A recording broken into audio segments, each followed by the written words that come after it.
guys, welcome back to this week's episode of Millennial Mirrors, a discussion on millennial life in the Middle East. Our episode today is going to be about conflict with culture.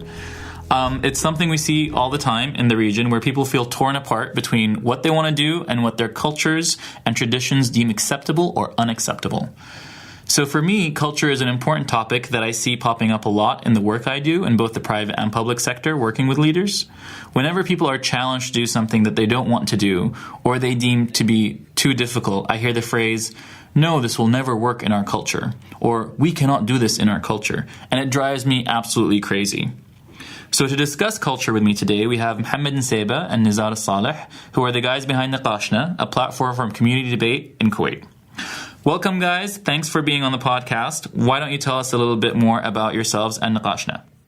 Thank you, Mshari. Thank you for having us. I am Nezar Al Saleh. I'm an entrepreneur.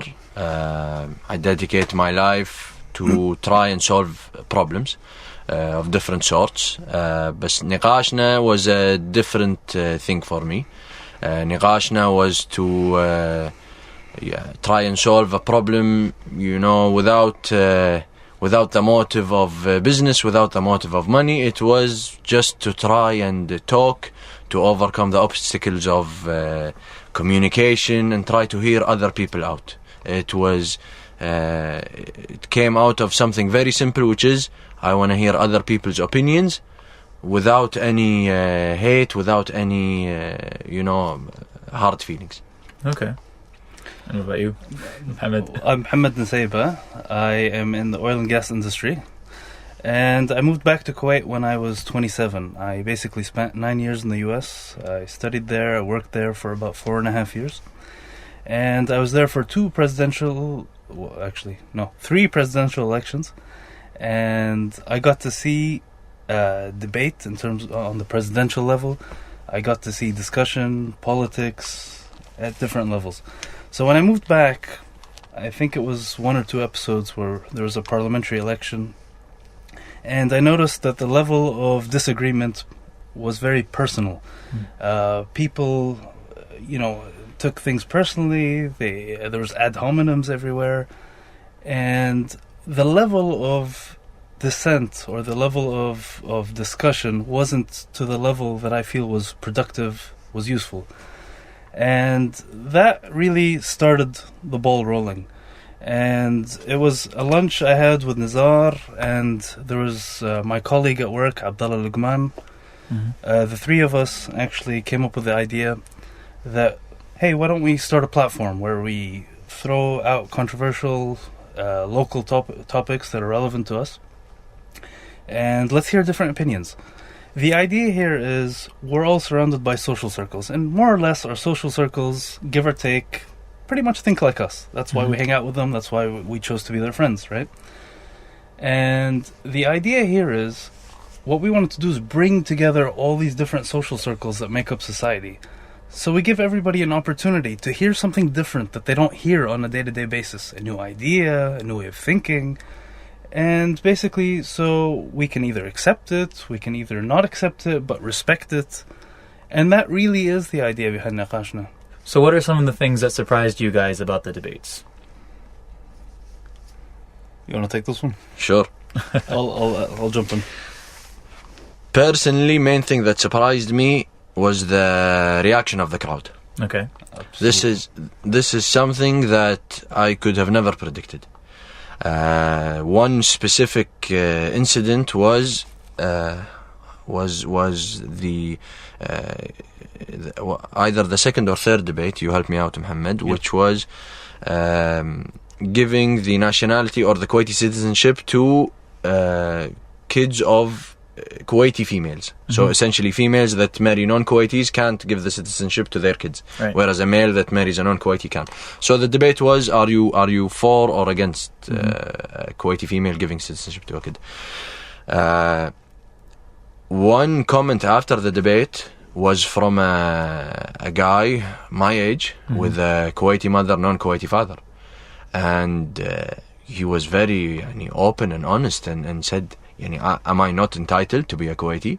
I was born here. My mother's Kuwaiti. Everything I know is about Kuwait. And that hit me. To hear him open up such a personal part, and to hear how people had, whether it was this topic or others, but people had a lot they want to say. And that was the main thing that shocked me about Niqashna, how much people wanted to talk. And let me jump in, because part of the debates is not just to hear the speakers. Part of it is to open it up to the crowd so that the different social circles can get involved, can speak, can talk, and exchange ideas. One thing that surprised me is the amount of intellectual material that comes in from the audience. Very well read, very well researched, great questions. And in that specific debate, which Nezar was referring to, people were living a certain situation, so it was very personal to them, but yet maintained composure, very classy with asking questions, even though the other side was, arguing or debating, is the word, against their personal situation. Right. To me, that's a testament to both the actual people in the crowd, which represent society, and credit goes to Nezar for maintaining tone, giving a nice soothing introduction, introducing why topics are introduced, tying it to our day-to-day life, and so on. So what's the hottest topic you guys have had? I'd say فصل الدين عن الدولة, separation of religion and state. I'd say hands down that was the most controversial one. I remember just walking in before starting. It was like 5 minutes before kickoff, and I walk over to Nezar, and we both just kind of looked at each other. Abdullah was with us too, all three of us, and I looked at Nezar and I said, "You feel that?" And he said, "I do." And he's talking about the tension in the air. Nobody was saying a word from the audience. Everybody's just sitting and waiting, but it was just pure tension. And when the debate actually kicked off and Nezar did his introduction and whatnot, I was sitting in the back, and I wasn't looking at the debate per se. All I was doing was looking at the audience. I was just sitting there observing the audience, and seeing how they were taking, because we're talking about religion here. People are raised, born, have strong feelings towards religion. It's a belief. It's the way people have lived. It's a belief system that shapes the way people act, etc. And so, anytime that's being discussed, even we're not discussing religion itself, but we're talking about it in a political sense, that still hits home, and that's still personal to a lot of people. And what was the reaction from, I guess, the audience during that debate, considering how, I guess, tense the topic was? In the beginning, I'd say it was polarized. People came. The for were sitting on one side of the room. The against were sitting on the other side of the room. As the debate slowly unraveled, people still stuck to their beliefs. This is not something that you'd hear a debate and you jump, whereas other topics you might do that. But close to the end of the debate, you'd see that at least they started appreciating. That this person, was in front of us, talking, etc., etc. And we tried to push that. Listen, at the end, we're doing this for all of us. It's not to say that this is right or this is wrong. We all want to hear each other out. So close to the end, I felt that there was, hey, okay, I kind of heard you out. Okay. Yeah, I attended your last debate, and I think the framing you guys use is very, very important, because it kind of sets the stage for, guys, we are here to have a conversation.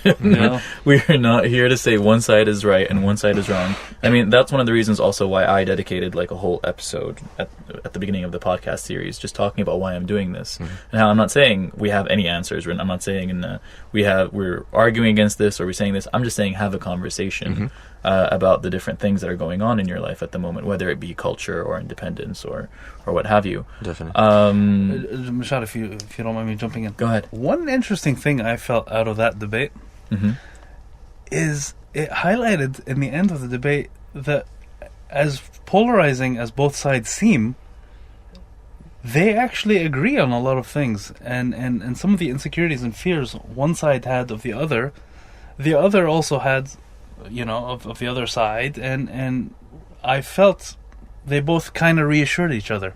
So let me give you an example. You know, the secular side were always fearful of like extremist states that you know could practice you know extreme versions of religion, which could lead to you know models of government like our surrounding states, and you know the religious side would had the fear that the seculars wanted to erase religion off the map. And I felt both sides addressed that insecurity the other side felt. So I felt we walked away from the debate where both sides were kind of brought closer together. A little closer. And I felt good about that.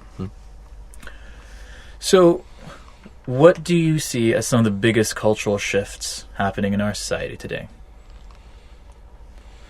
You want me to jump on that? Sure.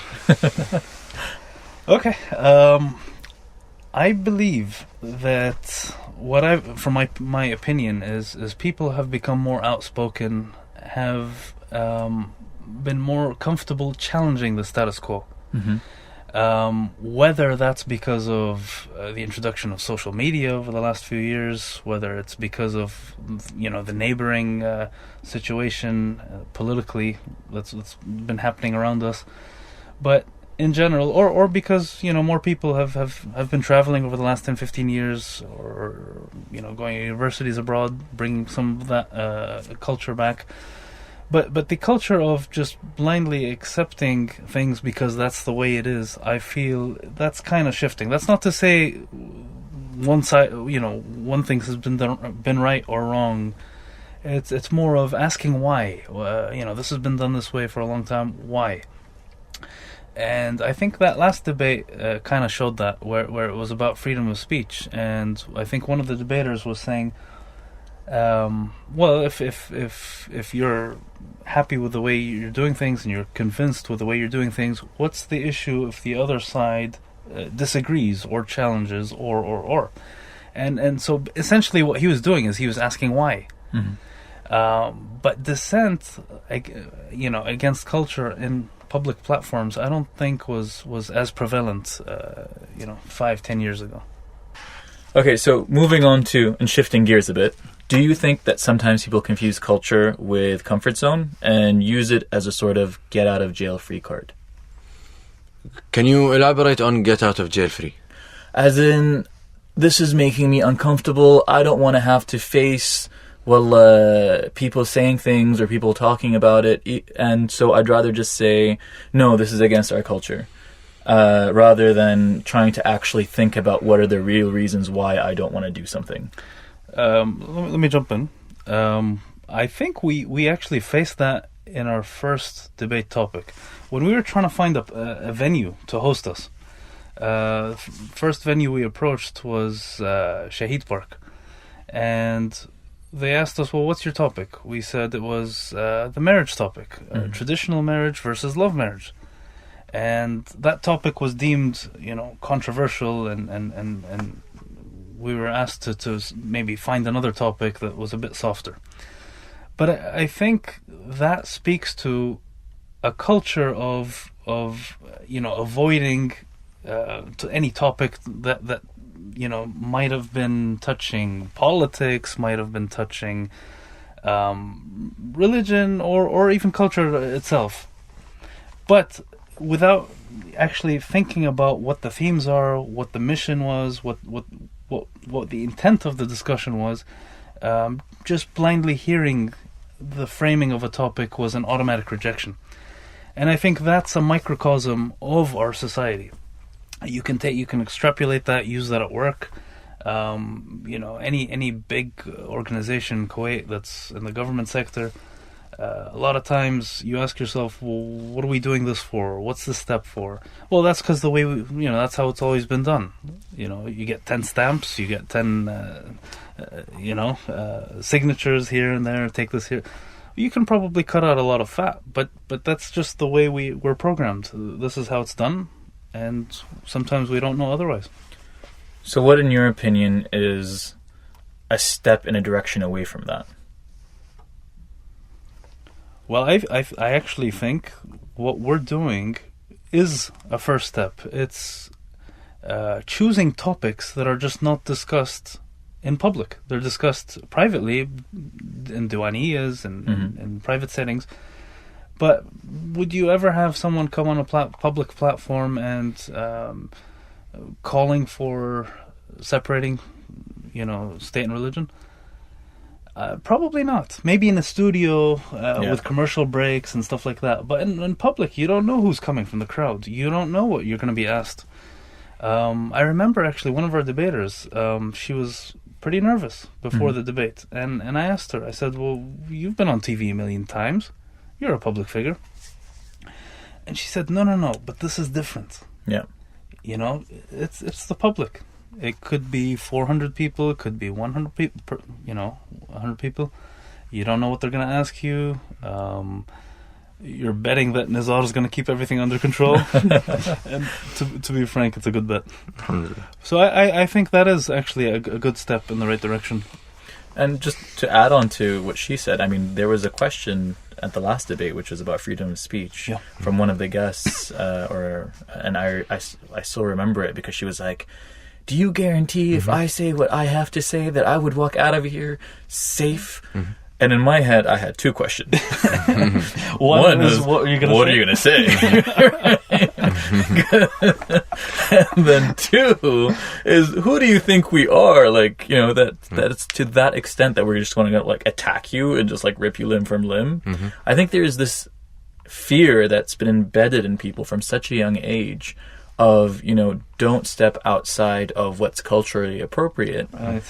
And there's this boogeyman that's outside of what's culturally appropriate. Right. But no one really knows what that boogeyman is. We're just kind of afraid of it, and we don't really know what necessarily the consequences will be. We have a vague idea. Okay, people will talk, or I'll get ostracized, or, so-and-so will say so-and-so to so-and-so, and things like that. But you don't really have a full-fledged idea of how bad the consequences could be. We just are told from a very young age that's very, very bad, so don't do it to a certain extent. Does that make sense? It does, because if you dig deeper, what happens is, unfortunately, what happens a lot is we put people in buckets, and the way you're labeled follows you around, and socially, sometimes also where you work, etc.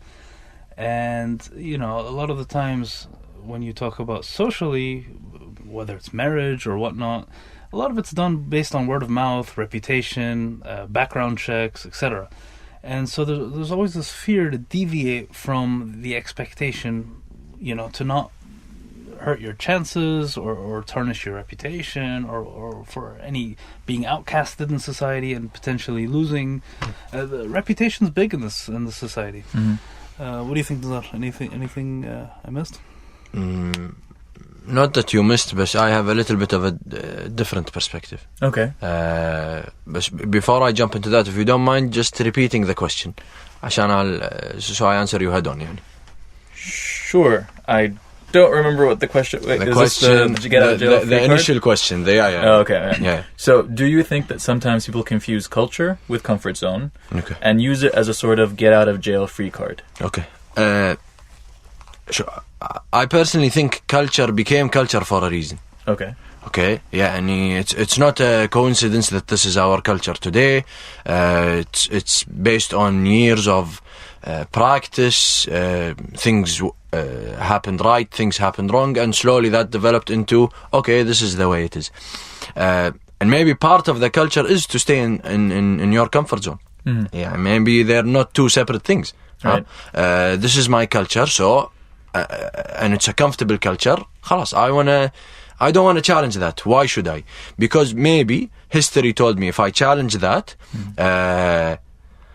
maybe I'm digging a little bit into history, but 150 years ago, if I challenge my culture, I'm outside of that tribe, so I'm out on my own, and my survival is at risk. Correct. They're not that separate.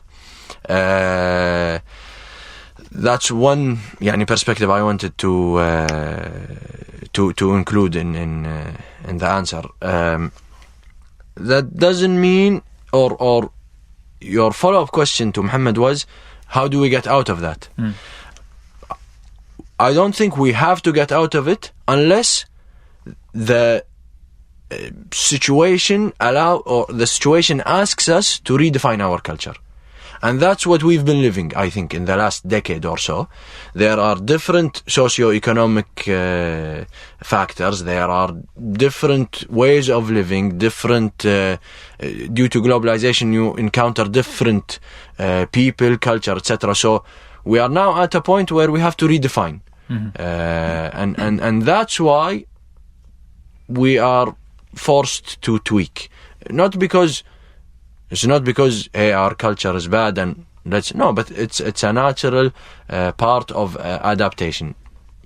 So I think in response to that, I completely, first of all, agree. I mean, of course, the culture formed for a reason, and especially back in the day, you can't break culture because people depend on each other to survive.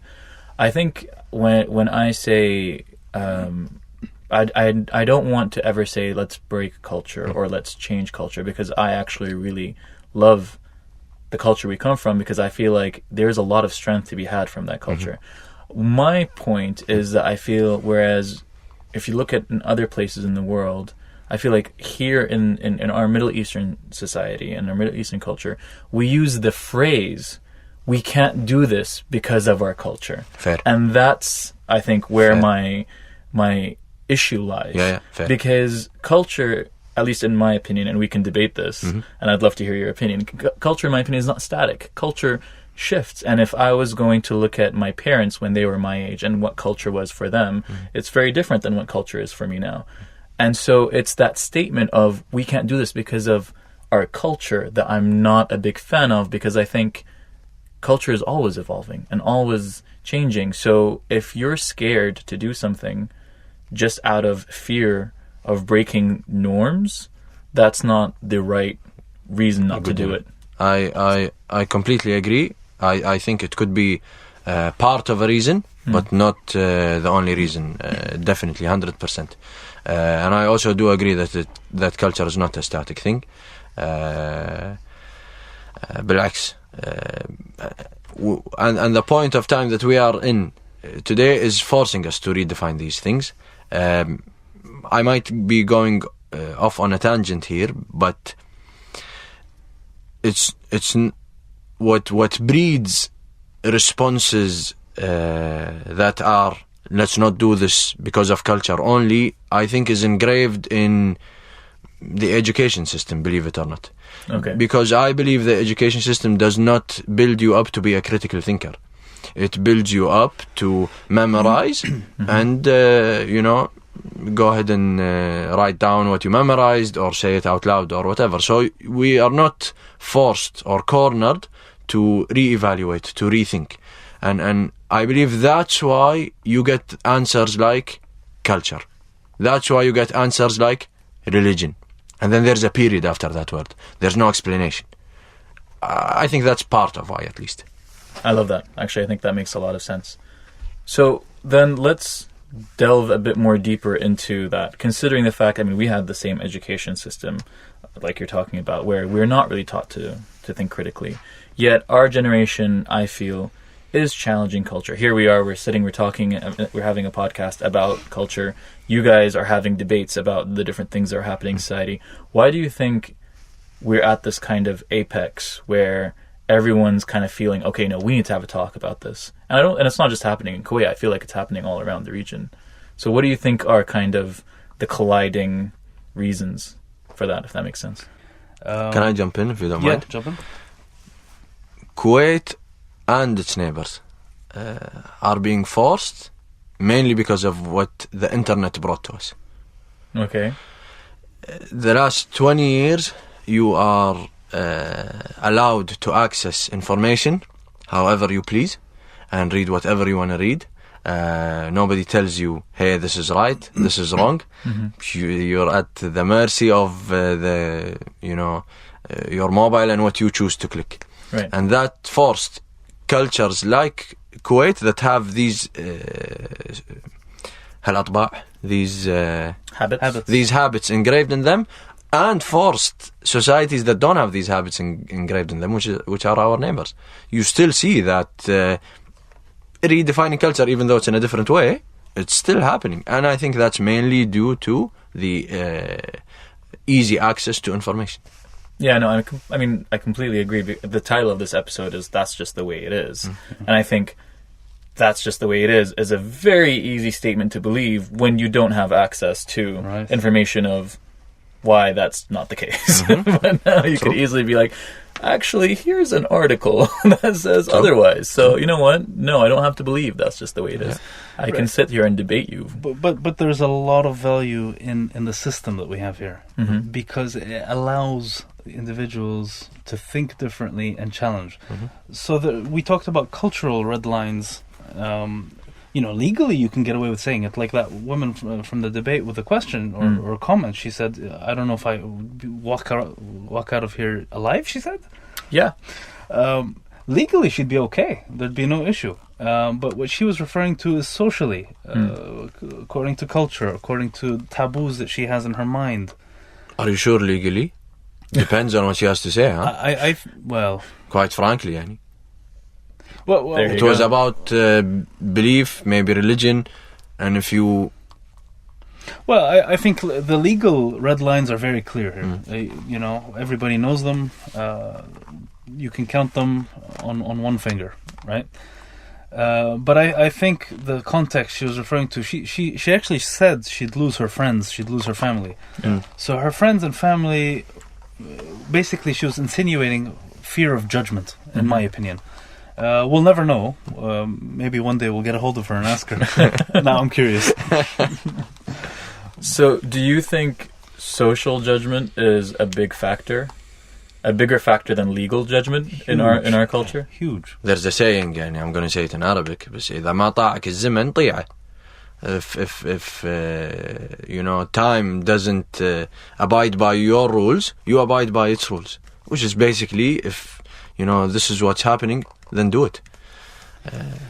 So, okay, I like that. Go ahead. No, go ahead. Well, I was going to say, in terms of the cultural red lines, we had a debate on the islands, developing the islands, whether open tourism should be used for the islands. And by open tourism, we're obviously referring to the Dubai model, where there'd be resorts, potential nightlife, etc., with all the stuff that come with it. So we had a yes side and a no side, obviously. The yes side, when he came to state his position, his way of saying yes was, I'm not with the nightlife and I'm not against it. I'm with what the studies indicate. Okay. So that was his way of protecting himself culturally, socially, but yet telling us that he genuinely wants to open it up. So it's not me saying this, it's the facts. The studies. The studies said it. Don't ask me, ask the studies. So obviously the other side would be a straightforward no. But that was his way of saying yes to his comfort level. And that's what we have in society. And I guess that goes back to that trumping legal. So, in your opinion, and this is if someone wants to, let's say, because I mean, like we said, it depends on whether this is working for you, whether this is not working for you, whether there's something you want to do but you're feeling uncomfortable, or whether you're happy with the status quo. How does one get out of that's just the way it is mindset to the this is the way things could be mindset? Deep question. When you're forced to reevaluate and rethink yourself, rethink your values, I think that's the only time it's gonna make sense for you to say, okay, that's not the way it is, this is the way it could be. Because I think the way it is happened that way also. They were under immense pressure that they needed to find a haven, and that's how they came to that haven. They were challenged once and twice. خلاص, يعني life was too tough in this part, that they had to figure it out, and these situations are the only time, in my opinion. And that's the way it is. Usually stems off of people looking at their surroundings and picking off things from them. Like I mentioned in the beginning, we usually hang out with like-minded people, right? And we think our circles are a microcosm of society, but that's far from the truth. There are people in society, there are groups in society that exist probably in majorities that, you know, none of us are aware of and or don't interact with on a day-to-day. So in my opinion, the shift towards this is how it could be is for people to engage and interact with different groups, different thinking people. You might say, well, you do that at work, but not really, not necessarily. It stays on a shallow kind of Stays on level. a shallow, stay away from politics, stay away from religion, stay away from culture. And you also tend, most of the time, to work in places with people Similar. So, for example, if you I don't know, if you went to a university out in the West, in finance or whatever, and you get into investment banking, you're probably going to have like-minded people who also went to Western universities, etc. And if you work for, I don't know, maybe a government entity, same thing. The standard deviation is small, Right. and really that was the whole point of our platform. We wanted to hear from everybody, and so when people start hearing different ideas and opinions, they start appreciating difference. They start appreciating ideas, and you know what? When ideas bounce off, even partial ideas might start to make sense, and a tolerance level towards different, you know, opposing views starts developing, and that really starts the conversation at a higher level, and people can start gravitating towards thinking about what could be. And that leads me to my last question, actually, which is, what is the lasting impact you would love to have from Niqashna? Sorry, I'm gonna Go back to the previous question. All right. We have time, yeah? Yeah, go for it. I'm gonna tell you a small story because I love hearing it. Yeah. It's a story my grandfather always tells me. It's about, you know, his time, Kuwait, when he was my age or a bit younger. Right. The way he says it is, my father, maybe not his father, but you know, the economy back then was split into summer months and winter months. Summer months, they'd go pearl diving 4 months, and then go to India, give them the pearls. And the way he'd say it is, we'd go pearl diving, and the pearls are not for our wives. You know, they're for trade, so we can get spices, so we can get wood, so we can get etc., etc. Amazing. And they'd come back with these things. They'd take only what they needed to take, and then the rest, during the winter, they'd go up to Iraq to Sham, and trade there again, and get vegetables, get fruits, get things that don't grow in this part of the world. Right. So the reason I bring the story up is, the way it is because there is no other way back then. Right. If there was, if it wasn't that way, they might not survive. It was up to that level. So that's why things are maybe so attached, and it's not like we had a choice. Right. So listen, don't think we did our homework, we tried, others tried and didn't succeed. So don't bother. That's just something I wanted to add. Very interesting. It's up to you if you want to. No, that's a very interesting way of looking at it. We come from a culture where survival was the main aim of the game at that point. So you figured out how it worked, you stuck with how it worked, because if you didn't, you would die. And that's kind of the mental state that you kind of bring with you, which makes sense. I mean, there are, for example, if you look at it, to flip it on the another side, I don't know how long we're going on this podcast, but anyway, I'll just this quick story. So I was having a conversation with a psychologist who was talking about an interesting study about how, for us, we come from people who only 2-3 generations ago were going through a lot of hardship to survive. And then now, as a generation, we have everything provided for us, and we're not genetically adjusted to that yet, if that makes sense. So you end up with a lot of people who have a very high level of anxiety, a very high level of unhappiness, and feeling aimless and not knowing what to do, because you're so kind of designed for hardship, that this whole sitting around and having everything handed to you on a silver platter, which if you're talking about the Gulf region specifically, happens a lot, not necessarily in other places in the Middle East, makes it difficult for you to kind of adjust mentally. Definitely. So no, I completely understand where you're coming from with that. And now to answer, what are the long-lasting effects? Yeah. Okay, which relates to the story and relates to what Muhammad answered. Survival today is to remain relevant. Right. And to remain relevant, you need to communicate. Right. You need to understand different perspectives. You need to go out of your comfort zone. Because today it's not just, my idea, my neighbor's idea, whoever. No. It's my idea and the guy in China's idea and the guy in the US's idea. We're all there. It's a level playing field. And to remain relevant means I need to exchange all these data points. I need to be open to them. I need to start implementing them, catering to them. And that's one of the main reasons why نقاشنا is نقاشنا, and what I would like its effects to be is to help guide us through the point that we understand in order to survive we need to stay relevant and we need to stay open to other people's points of view. Amazing.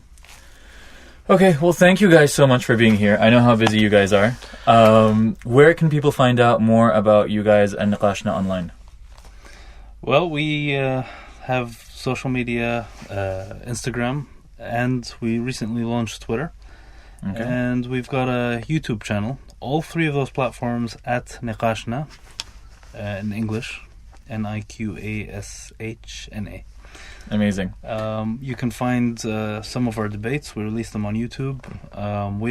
We haven't released them all. I think we've got 3, and we're working on the 4th one, which you attended last time. Watch it, guys. It's going to be amazing. Inshallah. And then Twitter and on Twitter, you guys have some interesting stuff because you have polls up there where you can see like by percentage how many people voted one way versus the other way. And we do the same on our Instagram story. And what we do is even topics that we don't debate, any hot topic in the public opinion, in the public's domain, we raise it and we capture the opinion of our base, our followers, and we ask them to interact, to voice their opinions, and we start posting. Amazing. Okay, well, thank you guys for being here. Thank you, Mshari. Thank you, everyone, for listening. Be sure to subscribe to this podcast if you haven't already on iTunes, SoundCloud, YouTube, and wherever you're listening to this. We'll be releasing a new episode every week. Also, please leave a comment. Let me know what you think, if you have any questions or if there are any subjects or topics that you think we should cover. You can find me on Twitter and Instagram at Mshari Alonaizy. Links are in the episode description. Bye, guys, and stay safe.